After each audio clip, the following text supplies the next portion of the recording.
এই ছবিটা দেখুন, নিউক্যাসলের বিরুদ্ধে পেনাল্টি থেকে গোল করার পর আবার নিজের আইডল নেইমারের মতো সেলিব্রেশন করলেন লামিন ইয়ামাল।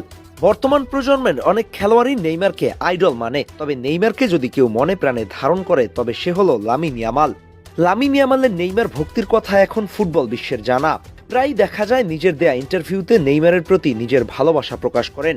এছাড়া মাঠের খেলাতেও মাঝে মাঝে গোল করে নেইমারের মতো সেলিব্রেশন করে তার প্রতি ভালোবাসার জানান দেন 18 বছর বয়সী এই ট্যালেন্টেড তারকা। সেই দৃশ্যই আরেকবার দেখা গেল নিউক্যাসলের বিপক্ষে পেনাল্টি থেকে গোল করার পর। এ সময় গোল করে তিনি রাফিনহার সঙ্গে হালকা খুনছুটিতে মেতে ওঠেন। তারপর সেই ছোট্ট মুহূর্ত যেখানে রাফিনহা তাকে সামনে এগিয়ে দেন, তারপর ক্যাম্প নুতে নেইমারের সেই বিখ্যাত স্টেপস আর গালে হাত দিয়ে সেলিব্রেশন, সেটা ছিল আরেকটি প্রমাণ।